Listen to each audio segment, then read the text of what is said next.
Hi, my name is Chao Wang, and I'm a PhD student at the Ohio State University. Today, I would like to talk about how to uncover and exploit cross-platform discrepant APIs in WeChat. And this is a joint work with my colleague, Dr. Zhang, and my advisor, Professor Zhiqiang. All right, today we have numerous super apps. For example, we have WeChat, Alipay, TikTok in China, Line in Japan, Grab in Singapore, Paytm in India, and WhatsApp, Uber in the United States, and so on.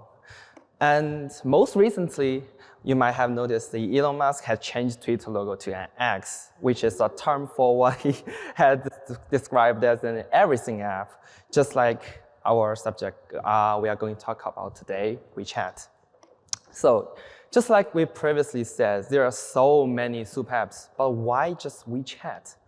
So there's a very important thing is WeChat has the most monthly active users, which has over 1 billion monthly active users.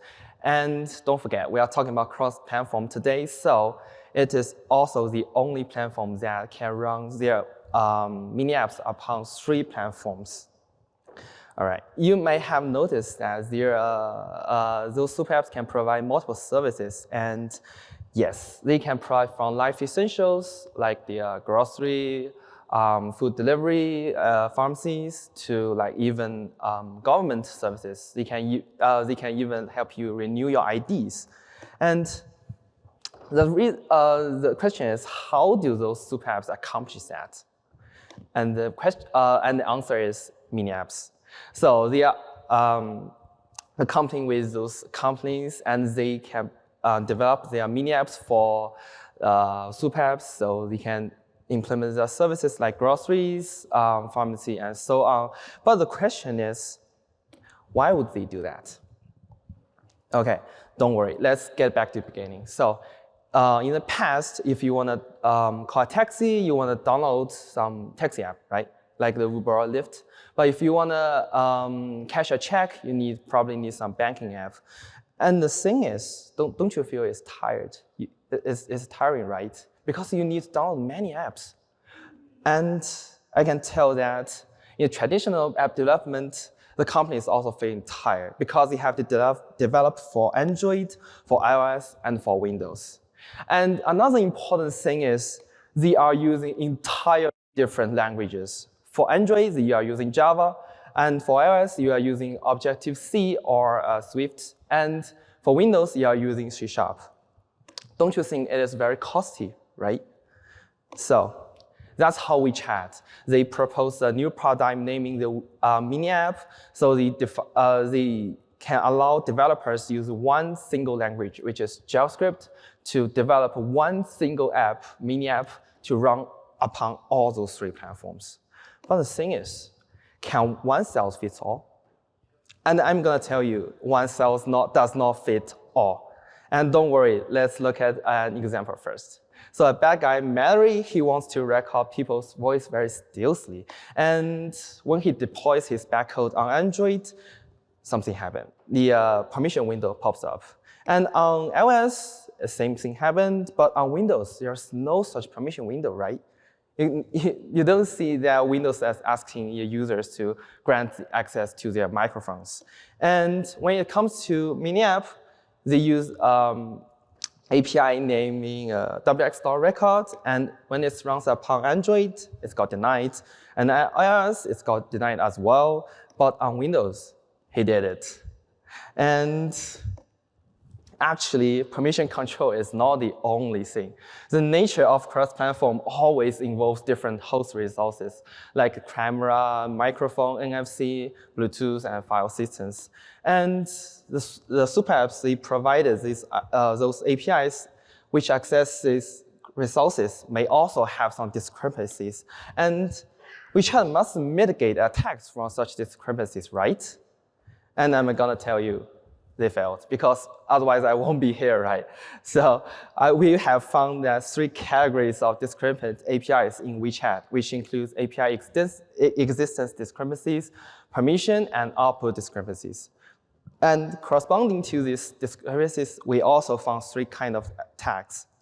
which includes man-in-the-middle attack, privacy breaches, and user fingerprinting attack.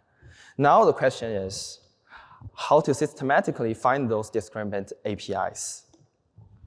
All right, now we can summarize our challenges.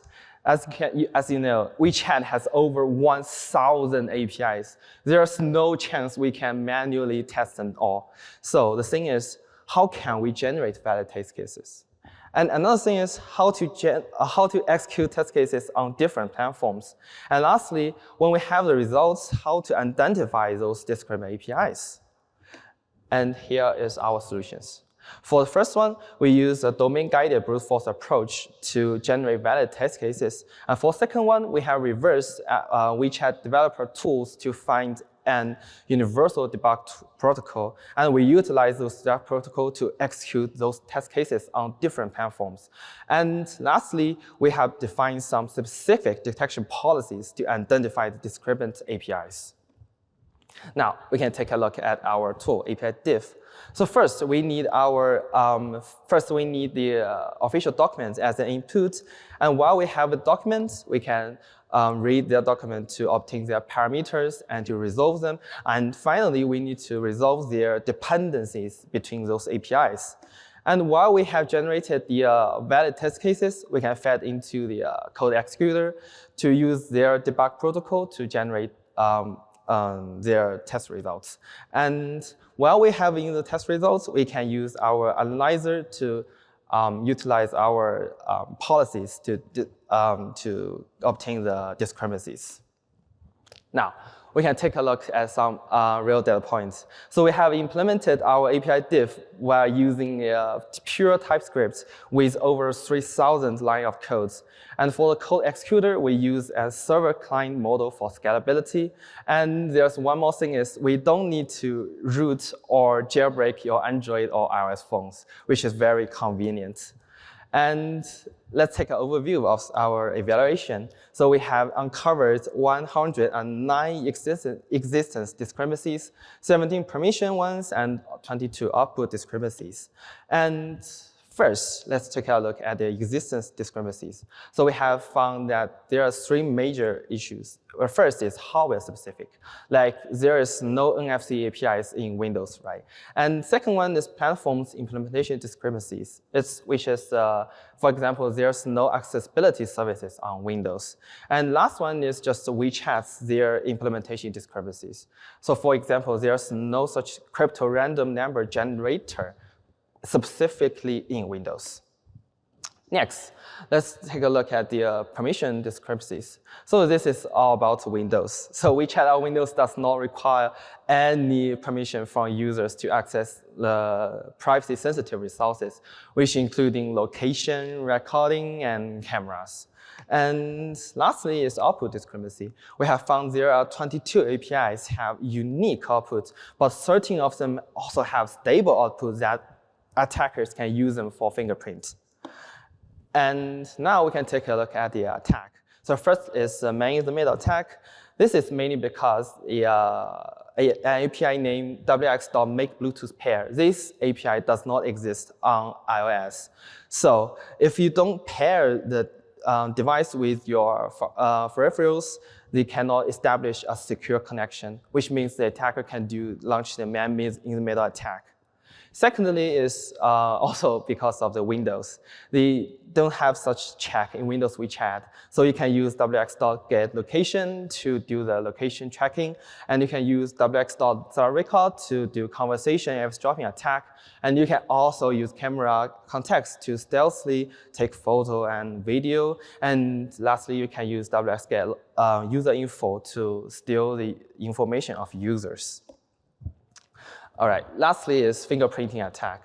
So we have found some real-world mini-apps that have some fingerprint code snippets that they are using some specific APIs to obtain the information, like the brand of their phone or telephone, the model of their phone, and screen size or pixel size ratio, and platform of their platforms to generate some typical string. And use that string, use some crypto hashing function to generate an index to fingerprint users.